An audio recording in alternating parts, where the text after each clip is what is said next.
Hello दोस्तों, सुप्रभात। आपका स्वागत है हमारे डेली करंट अफेयर्स की सीरीज में। आज है 11 जून और हम डिस्कस करेंगे कुछ इंपॉर्टेंट करंट अफेयर्स एमसीक्यूज के साथ। तो बने रहिए हमारे साथ सेशन के एंड तक, क्योंकि आज हम यहाँ पे कैबिनेट मिनिस्टर्स की भी बात करेंगे जो अभी न्यूली अपॉइंट हुए हैं, और भी कुछ इंपॉर्टेंट एमसीक्यूज को आज हम देखने वाले हैं। तो चलिए स्टार्ट करते हैं। फर्स्ट क्वेश्चन है, ये क्वेश्चन मैंने आपसे पिछले सेशन में पूछा था, आज हम इसे डिस्कस करेंगे। क्वेश्चन है, which of the following has been declared as the 82nd wetland of international importance under the Ramsar Convention in India? Option A Nagi bird sanctuary, option B Nakti bird sanctuary, option C Neyyar bird sanctuary and option D Namdapha bird sanctuary. तो इसका answer हो जाएगा option number B, यानी Nakti bird sanctuary. ये जो है 82nd Ramsar site अभी declare किया गया है। आप कहेंगे नागी और नकटी दोनों को डिक्लेयर किया गया है, तो सही बात है, अभी दो को डिक्लेयर किया गया है, जिसमें 81st रामसर साइट नागी है और ये जो नकटी है वह 82nd है। तो इस चीज को आपको याद रखना है, दोनों अलग अलग है, इसलिए मैंने यहाँ पे सेपरेट क्वेश्चन पूछा कि 82nd कौन है और 81st कौन है। चलिए अब इसके बारे में थोड़ा सा हम जान लेते हैं। अभी रिसेंटली जो है आपको पता है वर्ल्ड इन्वायरमेंट डे था। तो वर्ल्ड इन्वायरमेंट डे के अवसर पर नागी बर्ड सैंक्चुरी और नकटी बर्ड सैंक्चुरी को जो है रामसर साइट डिक्लेयर किया गया। और ये दोनों बर्ड सैंक्चुरी कहाँ हैं? तो ये दोनों बर्ड सैंक्चुरी हमारे बिहार में है, हमारे बिहार के जमुई डिस्ट्रिक्ट में ये दोनों बर्ड सैंक्चुरी हैं। और ये जो है दोनों मैन मेड रिजर्वायर्स हैं, तो ये आपको याद रखना है कि ये मैन मेड है। और साथ ही ये जो है झाझा फॉरेस्ट रेंज में आते हैं, जमुई के झाझा फॉरेस्ट रेंज में नागी बर्ड सैंक्चुरी है और नकटी बर्ड सैंक्चुरी है। और नागी बर्ड सैंक्चुरी जो है वह 206 हेक्टेयर में फैला है और नकटी बर्ड सैंक्चुरी 333 हेक्टेयर में ये फैला हुआ है। और इन दोनों जो बर्ड सैंक्चुरी है, इन दोनों एडिशन के बाद जो है अभी इंडिया का total number of Ramsar sites India में हो गया 82। तो अभी total number of Ramsar sites भी आपको याद रखने हैं। अगर हम देखें एक रिपोर्ट के according Asiatic water bird census 2023 के अनुसार अगर हम बात करें, तो इसके अनुसार जो है Nakti bird sanctuary reported 7,844 birds highest in the survey. तो ये इम्पॉर्टेंट है, इसलिए मैंने इस सर्वे का रिपोर्ट यहाँ पे रख लिया कि एशियाटिक वाटर बर्ड सेंसस 2023 का जो रिपोर्ट है उसके अनुसार नकटी बर्ड सैंक्चुरी जो है उसमें हाईएस्ट बर्ड जो है वो रिकॉर्ड दर्ज हुआ था 7,844। उसके बाद सेकंड नंबर पे था नागी बर्ड सैंक्चुरी। तो नंबर ऑफ बर्ड्स इम्पॉर्टेंट उतना नहीं है, लेकिन आपको याद रखना है अगर एग्जाम में क्वेश्चन आए कि Asiatic world water bird census 2023 के अनुसार सबसे हाईएस्ट बर्ड कहाँ दर्ज हुए, तो वो नकटी बर्ड सैंक्चुरी हो जाएगा फर्स्ट नंबर पे, देन नागी है। तो और क्योंकि ये दोनों अलग अलग है इसलिए यहाँ पे क्लैरिटी इम्पॉर्टेंट हो जाता है आपके लिए। तो टोटल रामसर साइट्स हमारे इंडिया में तो 82 हो गए, और बिहार में कितने हो गए? तो बिहार में एक और हमारा था कांवड़ लेक, बेगूसराय में जो है वह 2020 में डिक्लेयर किया गया था। तो टोटल अभी 3 हो गए हमारे बिहार में। पहला तो कांवड़ लेक था, उसके बाद Nagi bird sanctuary and Nakti bird sanctuary. तो अभी टोटल 3 जो है रामसर साइट्स हो गए हमारे बिहार में, और टोटल हो गया 82 इंडिया में। और सबसे ज़्यादा रामसर साइट्स किस स्टेट्स में है? तो सबसे ज़्यादा रामसर साइट्स तमिलनाडु में है। तमिलनाडु में total number of Ramsar sites हैं 16। और सेकंड मोस्ट, उसके बाद सेकंड नंबर पे आपका आ जाता है यूपी। यूपी में जो है 10 रामसर साइट्स हैं। तो ये भी आपको याद रखना है। तो ये इंपॉर्टेंट चीज़ें हो गई। अब अगला क्वेश्चन हम देखते हैं। नेक्स्ट क्वेश्चन है, who become the Indian navy's first women helicopter pilot? Option A sub lieutenant Anamika Rajeev, option B lieutenant Rohini Tyagi, option C Avani Chaturvedi and option D Ragini Sharma. इसका आंसर हो जाएगा ऑप्शन नंबर ए, यानी सब लेफ्टिनेंट अनामिका राजीव। ये हैं ये जो है अभी बनी है इंडियन नेवी की फर्स्ट वुमेन हेलीकॉप्टर पायलट। और यहाँ पे ऑप्शन सी जो है अवनी चतुर्वेदी, इन्हें आप जानते हैं। 2018 में 2018 में गुजरात के जामनगर एयरबेस से मिग 21 बिसॉन फाइटर जेट को उड़ाने वाली यह first Indian women fighter pilot बनी थी। तो ये नाम तो आपको याद रखना है, ये first Indian women fighter pilot थी। 2018 में इन्होंने मिग 21 बाइसॉन को उड़ाकर यह उपलब्धि हासिल की थी। और अभी जो है सब लेफ्टिनेंट अनामिका राजीव जो है वह इंडियन नेवी की फर्स्ट वुमेन हेलीकॉप्टर पायलट बनी है। नाउ नेक्स्ट क्वेश्चन पे चलते हैं। अगला क्वेश्चन है, consider the following statements regarding the PM Kisan and choose the incorrect one. आपको इन यहाँ पे जो नीचे 3 स्टेटमेंट्स दिए हैं उनमें से इनकरेक्ट को चूज करना है। स्टेटमेंट 1 है, the Pradhan Mantri Kisan Samman Nidhi, a central sector scheme, aims at providing financial assistance to all cultivable land holding farmers families across the country subject to certain exclusion criteria। और सेकेंड स्टेटमेंट है, under this scheme an amount of ₹9,000 is transferred annually in 3 equal installments of ₹3,000 directly into the Aadhaar seeded bank accounts of the farmers। And third statement है, it was launch in February 2019। तो अगर हम बात करें PM किसान जो है, PM किसान यानी प्रधानमंत्री किसान सम्मान निधि जो स्कीम है, इसके बारे में अगर हम देखें तो फर्स्ट स्टेटमेंट कह रहा है कि यह एक सेंट्रल सेक्टर स्कीम है जिसका एम है फाइनेंशियल असिस्टेंस प्रोवाइड करना to all cultivable land holding farmer families across the country. तो ये आपका करेक्ट स्टेटमेंट है। यह एक सेंट्रल सेक्टर स्कीम है यानी इसमें 100% फंडिंग जो है गवर्नमेंट की होगी। तो ये स्टेटमेंट बिल्कुल सही है। ये फार्मर्स के लिए है, उन्हें फाइनेंशियल असिस्टेंस के लिए। और सेकेंड स्टेटमेंट कह रहा है, under this scheme an amount of ₹9,000 is transferred annually in 3 equal instalment of 3,000।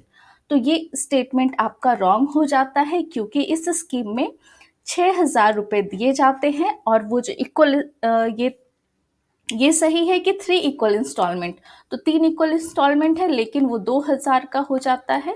2,000 के 3 equal इंस्टॉलमेंट में टोटल 6,000 रुपये का जो फाइनेंशियल असिस्टेंस है वो फार्मर्स को दिया जाता है, यानी सेकेंड स्टेटमेंट आपका रॉन्ग हो गया।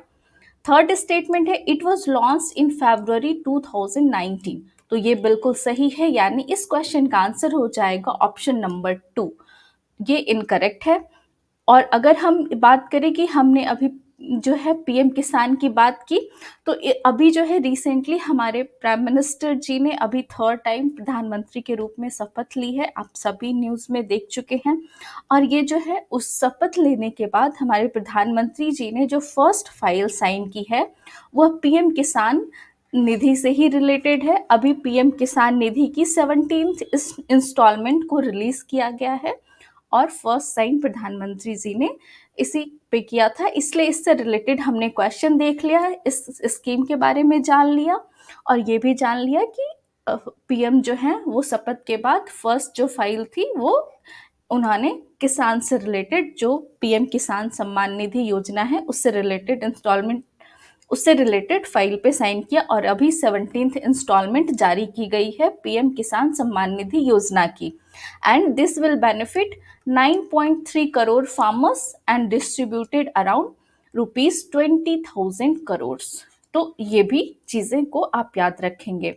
तो चलिए अब हम थोड़ा सा यहाँ पे अगर बात कर लेते हैं जो अभी रिसेंटली जो कैबिनेट मिनिस्टर्स बने हैं वो उनके नंबर्स देख लेते हैं, किनको कौन सी मिनिस्ट्री मिली है और क्या क्या कुछ इम्पॉर्टेंट है आपके लिए, उसे हम थोड़ा सा अब यहाँ पे देख लेते हैं।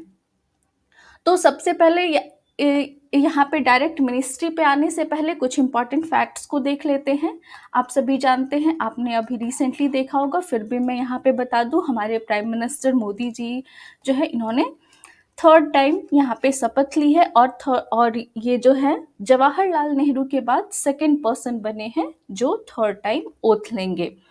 और अगर हम यहाँ पे न्यू कैबिनेट की बात करें तो अभी जो न्यू कैबिनेट बना है उसमें टोटल 72 मेंबर्स है इंक्लूडिंग पीएम, यानी 71 हो गए all ministers plus 1 prime minister. यानी आपको इसमें क्लैरिटी रखनी है कि टोटल नंबर जो है 72 है इंक्लूडिंग आवर प्राइम मिनिस्टर। और यहाँ पे जो है कितने कितने लोग हैं, तो इन 71 में जो है 30 कैबिनेट मिनिस्टर्स हैं और 36 जो है मिनिस्टर ऑफ स्टेट्स हैं एंड 5 जो है minister of state with independent charges. तो इस नंबर को भी आपको याद रखना है कि 30 cabinet minister, 36 minister of states and 5 जो है independent charges minister of state हैं। अगर हम यहाँ पे एक और चीज़ बात कर लें कि क्या जो ये स्ट्रेंथ है कि कैबिनेट में कितने मिनिस्टर्स होंगे या फिक्स है या फिर कुछ इसकी मिनिमम क्राइटेरिया है, तो अगर हम इसके बारे में बात करें तो 91st कॉन्स्टिट्यूशन अमेंडमेंट एक्ट के अनुसार जो है हम 91st कॉन्स्टिट्यूशन अमेंडमेंट के अनुसार total number of ministers including PM जो है वो 15% से ज़्यादा नहीं हो सकते। यानी ये लिमिट है कि 15% होना चाहिए लिमिट, यानी हाउस में जितने भी टोटल नंबर ऑफ मेंबर्स हैं उसमें उसका केवल 15% ही नंबर हो सकता है। तो अभी हमारे लोकसभा में कितने सीट्स हैं, टोटल नंबर ऑफ सीट्स 543 है। इसका अगर हम 15% करते हैं तो इसका 15% आपका आता है 81.45, यानी मैक्सिमम स्ट्रेंथ 81 ही जा सकती है। 81 से ज़्यादा जो है आपका कैबिनेट में मिनिस्टर्स नहीं हो सकते हैं, 81 या फिर 81 से कम हो सकते हैं। तो ये आपको ध्यान रखना है कि 51% का क्राइटेरिया है जिसमें टोटल जो है मैक्सिमम नंबर ऑफ मिनिस्टर्स 81 हो सकते हैं including prime minister, minister of state with independent charges and all.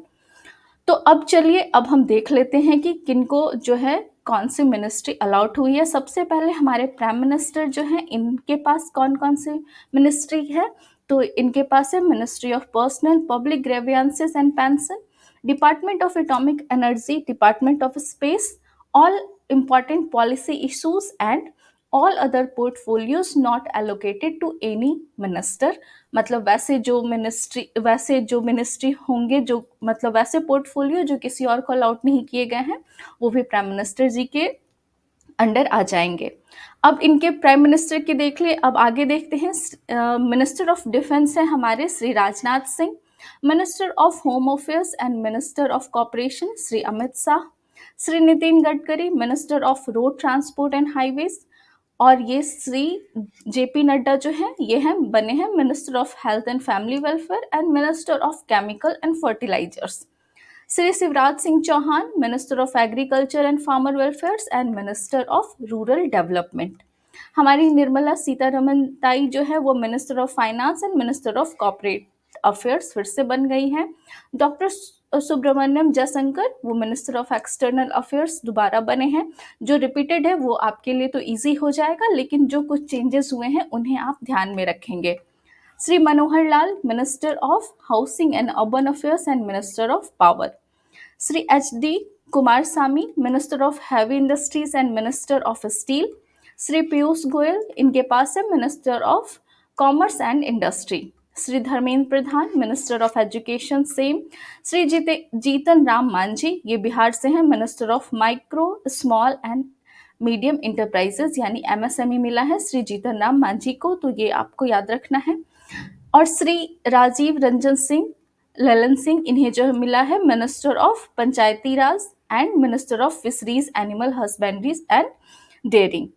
Next देखते हैं श्री सर्बानंद सोनोवाल इन्हें मिला है minister of port shipping waterways, Shri Virendra Kumar minister of social justice empowerment ये जो है इन्हें मिनिस्टर ऑफ सिविल एविएशन मिला है, Shri Prahlad Joshi minister of consumer affairs food public distribution and minister of new and renewable energy, Shri Jual Oram इन्हें ट्रैवल अफेयर्स का मिला है, ट्रैवल अफेयर्स मिनिस्टर चेंज हुए हैं याद रखना है, Shri Giriraj Singh minister of textile, Shri Ashwini Vaibhav इनके पास रेलवे मिनिस्ट्री है, ministry of information broadcasting, minister of electronics and information technology. Next, एक मिनट, सॉरी। इसके बाद है श्री ज्योतिरादित्य सिंधिया, इन्हें ministry of communication, ministry of development of north eastern region. तो इन सारी चीज़ों को ध्यान में रखना है। Shri Bhupender Yadav, minister of environment, forest, climate change. Gajendra Singh Shekhawat, इन्हें minister of culture, minister of tourism, ये दोनों इनके अंडर है। श्रीमती अन्नपूर्णा देवी, इन्हें मिला है minister of women and child development. Shrimati Smriti Irani पहले थी, अब ये अन्नपूर्णा देवी हो गई हैं, तो इंपॉर्टेंट चीजेस को याद रखेंगे। श्री किरण रिजिजू, इन्हें minister of parliamentary affairs and minister of minority affairs. Shri Hardeep Singh Puri, minister of petroleum and natural gas.